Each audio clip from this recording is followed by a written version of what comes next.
Doctor صاحب سب سے پہلے تو آپ سے یہی جاننا چاہیں گے کہ ظاہر پاکستان تحریک انصاف کی حکومت جب اقتدار میں آئی تھی آنے سے پہلے اور بعد میں بھی بڑی بات ہوتی رہی کہ ہم اصلاحات کریں گے، خاص کر سول سروسز ریفارمز کے حوالے سے بات ہوتی رہی ہے، دیگر شعبہ جات کے اندر ریفارمز کی، لیکن سر آپ کیا سمجھتے ہیں کس حد تک کام ہو اور مزید کیا کرنے کی ضرورت ہے؟ دیکھیں یہ بہت ہی اہم سوال آپ نے پوچھا ہے۔ جو اصلاحات ہوتی ہیں وہ switch on and switch off سے نہیں ہوتی، اس کے لیے بڑا کام کرنا پڑتا ہے اور بڑی کنسنسس بلڈنگ کرنی پڑتی ہے، کیونکہ جب بھی اسٹیٹس کو ہوتا ہے تو لوگوں کا ویسٹڈ انٹرسٹ کریٹ ہو جاتا ہے۔ تو میں آپ کو پہلے لے چلتا ہوں کہ فیڈرل گورنمنٹ کی جو اس وقت فٹ پرنٹ ہے اس کو کم کرنے کے لیے ہم نے کیا کیا 3 سال میں۔ 410 ادارے تھے، 16 قسم کی آرگنائزیشنز تھیں، کسی کو یہ نہیں پتا تھا کہ یہ کر کیا رہے ہیں، کوئی اکاؤنٹیبلٹی ان کی نہیں تھی، ان کو بس بجٹ مل رہا تھا، کوئی 1950 میں قائم ہوا تھا، اس کا مینڈیٹ ختم ہو گیا تھا۔ تو سب سے پہلا کام کیا کہ فیڈرل گورنمنٹ کی جتنی آرگنائزیشنز ہیں، چاہے وہ آٹونومس باڈیز ہوں، چاہے ان کے اٹیچ ڈپارٹمنٹس ہوں، چاہے ان کی کاؤنسلز ہیں، ان کا ایک ہم نے سروے کیا کہ یہ کرتے کیا ہیں اور ان کی ضرورت ہے کہ نہیں ہے۔ تو 1.5 سال کے بعد کیبنٹ سے ہم نے اپنی رپورٹ جو ہے وہ منظور کرائی کہ 330 ادارے ایسے ہیں جن کو ہم نے ریٹین کرنا ہے گورنمنٹ میں، 410 میں سے، ٹھیک ہے، اور اس میں باقیوں کو یا تو ختم کر دینا ہے، وائنڈ اپ کر دینا ہے، لیکویڈیٹ کر دینا ہے، یا پرائیویٹائز کر دینا ہے، یا مرج کر دینا ہے، یا پروونشل گورنمنٹ کو دے دینا ہے۔ اب آپ یہ اندازہ لگائیے کہ 18 امینڈمنٹ کے بعد فیڈرل گورنمنٹ کا سائز جو ہے وہ تو شرنک ہونا چاہیے تھا، کیونکہ پروونسز کو آپ نے آٹونومی دے دی ہے، یہاں انہوں نے ایکسپینڈ کر دیا۔ آئے 10 سال میں وہ جو کم کرنا چاہیے تھا وہ بڑھا دیا انہوں نے۔ تو ہم نے 71,000 ایسی پوسٹیں آئیڈینٹیفائی کی جن کو ایبولش کرنا چاہیے، یعنی نوکری کسی کی نہیں جائے گی، لیکن وہ 71,000 پوسٹ جو تھی وہ ریڈنڈنٹ ہو گئی ہیں۔ اور ہمیں ٹیچرز کی ضرورت ہے، ہمیں ہیلتھ ورکرز کی ضرورت ہے، ہمیں لا اینڈ آرڈر کی لوگوں کو کرنا ہے، لیکن یہ جو کلرکس ہیں، اسسٹنٹس ہیں، آج کل کے زمانے میں ان کی کوئی ضرورت نہیں ہے۔ تو یہ ایک بڑی ہم نے اہم اصلاح کی ہے جو ہو رہی ہے، اس وقت امپلیمنٹ ہو رہی ہے۔ صرف اس میں جو اس وقت دقت آ رہی ہے وہ پرائیویٹائزیشن کی ہے۔ پرائیویٹائزیشن کا جو قانون ہے اس میں جو پروسیس ہے وہ بڑا لمبا ہے، ورنہ لوگ انکلوڈنگ میڈیا انگلیاں اٹھانے شروع کر دیتے ہیں کہ جناب یہ تو اپنے ہاری مواریوں کو انہوں نے بیچ دیا اور اونے پونے دام پہ بیچ دیا، اور انہوں نے تو جو سلور ہماری ہے حکومت کی اور ملک کی اس کو داؤں پہ لگا دیا۔ آپ کو اسٹیل مل کا بھی یاد ہوگا کہ جو افتخار چودھری صاحب نے کیا، آج تک اس کو ہم بھگت رہے ہیں۔ 355 ملین ڈالر مجھے یاد آپ بھی تھے، مل رہے تھے، اور اگر اس کو دے دیا جاتا اس وقت تو آج ایک وائبل ادارہ ملتا ہے۔ پتہ نہیں کتنے ارب ہم خرچ کر چکے ہیں، 2015 سے تو وہ بند پڑا ہوا ہے۔ صحیح بات۔ تو یہ ہم نے فیڈرل گورنمنٹ میں اصلاحات کی، لیکن یہ ایک پروسیس ہے، یہ چلتا رہنا چاہیے، اور انشاءاللہ ایک ہم نے cabinet committee on institutional reforms بنا دی ہے جس کو کہ شفقت محمود صاحب ہیڈ کرتے ہیں، اس میں منسٹرز ہیں اور سیکرٹریز ہیں، وہ ہر ہفتے ملتی ہے، وہ امپلیمنٹیشن اس کی کرتی ہے۔ تو ایک تو یہ فیڈرل گورنمنٹ کا ہم نے ریسٹرکچرنگ کا کیا۔ دوسرا 10 ہمارے اسٹیٹ اونڈ انٹرپرائزز ایسی ہیں جو کہ بلیڈ کر رہی ہیں، اس میں PIA ہے، پاکستان ریلوے ہے، پاکستان اسٹیل مل ہے، پاکستان پوسٹ آفس ہے، زرعی ترقیاتی بینک ہے، اور 5 ڈسکوز ہیں پاور کی، کوئٹہ، سکھر، حیدرآباد، پشاور اور ملتان۔ ان کا بھی ہم نے کہا ہے کہ ان کو آپ نے کمپلیٹلی ریسٹرکچر کرنا ہے۔ ڈسکوز کو آپ ایسیٹس نہ بیچیں، لیکن اس کا مینجمنٹ کانٹریکٹ جو ہے وہ پرائیویٹ پروفیشنلز کو دے دیں۔ ابھی کیا ہے کہ وہاں پر وہی سرکاری طریقے سے کام ہو رہا ہے جس میں کہ جو کنزیومر ہے اس کو تو کوئی فائدہ نہیں ہو رہا، بلکہ اس کی جو ٹیرف ہے وہ بڑھتے چلے جا رہے ہیں. تبدیلی لانا ڈاکٹر صاحب لگتا ہے بڑا مشکل ہے. اگر میں آپ سے اسٹیٹ اوے ڈاکٹر صاحب یہ پوچھوں کہ سیاسی حکومتوں کی بڑی سیاسی مجبوری ہیں، ان کو بڑی سیاسی مصلحتیں پولیٹیکل ایکسپیڈینسی سے کام کرنا پڑتا ہے.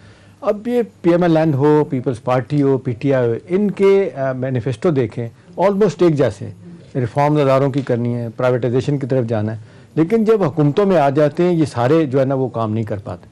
میرا سوال آپ سے ہے کہ کتنی آپ کو لڑائی لڑنی پڑی، کتنا مشکل لگا آپ گورنمنٹ میں رہتے ہو، کیونکہ آپ تو گورنمنٹ کے لوگ نہیں ہیں نا، آپ کوئی سول سرونٹ ہے سچ نہیں. ٹھیک ہے، شروع میں آپ کمشنر تھے، وہاں سے شروع کیا آپ نے، پھر آپ انٹرنیشنل اداروں میں بھی آپ نے کام کیا. تو آپ کو کیا لگتا ہے کہ ہمارے یہاں کام کیوں نہیں ہوتا، ہمارے یہاں پریشانی ہماری یہ ختم کیوں نہیں ہوتی، ادارے وائبل کیوں نہیں ہوتے؟ یہ بہت اہم سوال ہے اور اس کا میں جواب 2 حصوں میں دوں گا.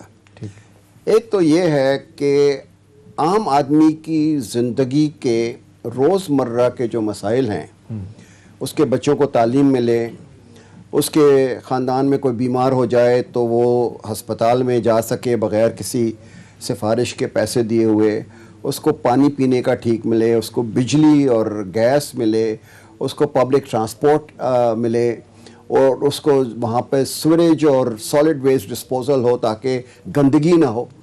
یہ کام جو ہے وہ آپ کی اور میری روزمرہ کی زندگی کے تقاضے ہیں. جب تک کہ آپ لوکل گورنمنٹ کو مضبوط نہیں کریں گے اور اس کو ریسورس نہیں دیں گے، آپ پشاور، لاہور، کوئٹہ اور کراچی سے بیٹھ کر یہ نظام نہیں چلا سکتے. اور 2007 میں آپ نے پتہ نہیں میری کتاب گورننگ دی انگورنیبل دیکھی ہے، اس میں نے انٹرویوز کیے ہیں لوگوں سے. وہ کہتے ہیں کہ جی رات کے 12 بجے بھی اگر ہم یونین کاؤنسل کے ناظم کا دروازہ کھٹکھٹاتے ہیں اور ہمارا کوئی کام ہوتا ہے تو ہمارے ساتھ جا کے ہمارا کام کر لیتا ہے. لوکل گورنمنٹ کا یہ فائدہ ہے. ہمارا ایم پی اے جو ہے وہ تو کراچی بیٹھا ہوا ہے، ہمارا ایم این اے جو ہے وہ تو اسلام آباد بیٹھا ہوا ہے، ہم تو اس کو مل نہیں سکتے. تو یہ چیزیں جو تھیں، اور میں کراچی میں کیونکہ میرا گھر ہے وہاں رہتا ہوں، کراچی کا نقشہ بدل دیا تھا. نعمت اللہ صاحب اولدو جماعت اسلامی سے تھے، مصطفیٰ کمال ایم کیو ایم سے تھے، لیکن کراچی کا نقشہ بدل گیا تھا. فلائی اوورز بننے لگے، تو پانی لوگوں کو ملنے لگا، صفائیاں بڑی اچھی ہو گئیں. تو میرا ایمان یہ ہے کہ پاکستان میں 220 ملین کو آپ سینٹر سے یا پروونشل ہیڈ کوارٹر سے بیٹھ کر کنٹرول نہیں کریں گے.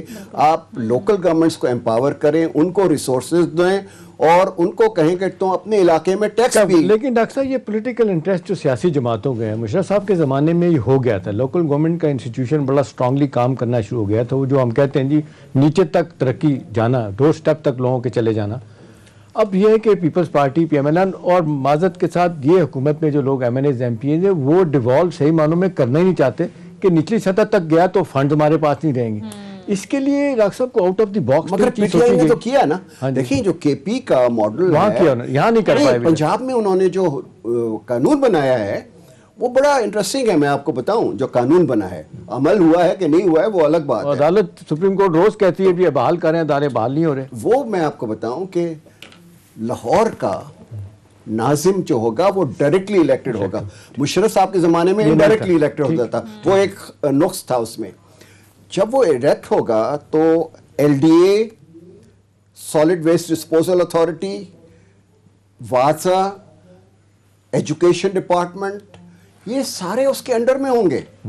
اور کل اگر آپ ناظم بن جاتے ہیں اور لاہور کے ٹیکس کی ساری پاورز جو ہوں گی وہ آپ کے پاس ہوں گی، پراپرٹی ٹیکس کی، آپ تو چیف منسٹر کے سامنے کھڑے ہو کے کہہ سکتے ہیں کہ تمہارا دخل، جیسے آج وہ فیڈرل گورنمنٹ کے لیے کہتے ہیں تمہارا دخل اندازی کا کوئی نہیں ہے، میں لاہور کو چلاؤں گا اور میں لاہور کے لوگوں کو کیونکہ جواب دہ ہوں تو میں نے ڈیلیور کرنا ہے. یہ لا بن چکا ہے، یہ اسمبلی نے پاس کیا. اور آپ بالکل صحیح فرما رہے ہیں کہ وہاں جو ایم پی ایس تھے انہوں نے اس کو بڑا ریزسٹ کیا، لیکن پرائم منسٹر نے اس کو اوور رول کر دیا اور یہ قانون بن چکا ہے. اور میں تو یہی کہتا ہوں کہ اگر یہ قانون بن جاتا تو ان کو بڑا فائدہ ہوتا، لیکن وہ اس پہ عمل درآمد ابھی تک نہیں ہوا ہے. تو لوکل گورنمنٹ کا نظام جب تک آپ نہیں لائیں گے تو اس وقت تک آپ یہ نہیں کر سکیں گے. اب یہ دنیا کا دستور ہے کہ اگر میرے گاؤں میں اسکول بن رہا ہے تو میں ٹیکس اور فیس دینے کے لیے تیار ہوں. لیکن مجھے یہ نہیں پتا کہ جو میں ٹیکس دے رہا ہوں وہ اسلام آباد میں کہاں جا رہا ہے اور کہاں غائب ہو جاتا ہے، تو میں ٹیکس دینے میں ہیسیٹیشن کرتا ہوں. تو میرا تو یہ ہے کہ عام آدمی کی زندگی کے لیے لوکل گورنمنٹ کا نظام جو ہے وہ بہت ضروری ہے. اچھا ڈاکٹر صاحب، جس طرح بات کی کہ تبدیلی ایسے نہیں آتی کہ سوئچ آن کیا اور آف کیا اور پھر تبدیلی آ گئی، یہ ایک لانگ ٹرم پروسیس ہے. لیکن جس طرح سے میں نے آغاز میں بھی بات کی کہ ظاہر ہے پی ٹی آئی نے کہا تھا بہت ساری چیزوں کے حوالے سے، جیسے ہم نے پولیس ریفارمز کرنی ہے، بیوروکریسی کے اندر ریفارمز، پھر گورننس کے حوالے سے خاص کر عام آدمی کے جو مسائل ہیں ان کے حل کے لیے کہیں ہمیں گراؤنڈ پر صورتحال ہوتی ہوئی نظر نہیں آتی. اب 3 سال کا تو تقریباً عرصہ گزر چکا ہے ڈاکٹر صاحب، 2 سال کا عرصہ رہ گیا. آپ کو لگتا ہے کہ 2 سال کے اندر یہ کر پائیں گے؟ دیکھیے، ایک تو ہے کہ آپ نے فاؤنڈیشن لے کر نہیں ہے.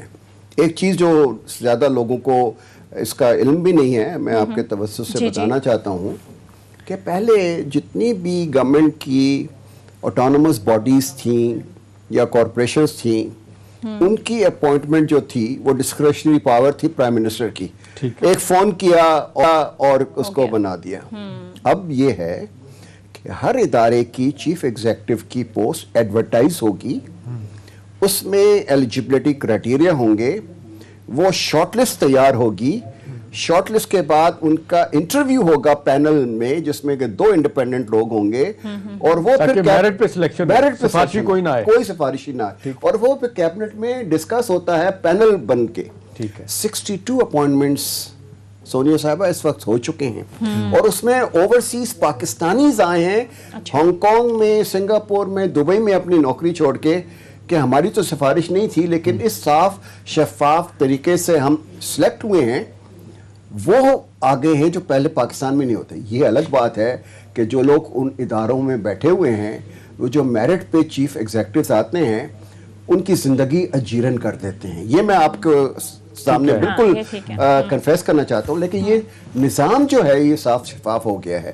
اب اس کی وجہ سے اداروں کی کارکردگی جو ہے وہ بہتر ہونی شروع ہوگی. وہ اپنی ٹیم لے کے آئے گا جو نیا بندہ آیا ہے، پھر اس کے بعد وہ اپنے جو صفائی ہے وہ کرنا ہے. ریزسٹنس ضرور آتی ہے، جس کے ویسٹ انٹرسٹ ہوتے ہیں، جو اداروں میں بیٹھے ہوتے ہیں، وہ اس کو کام نہیں کرنے دیتے.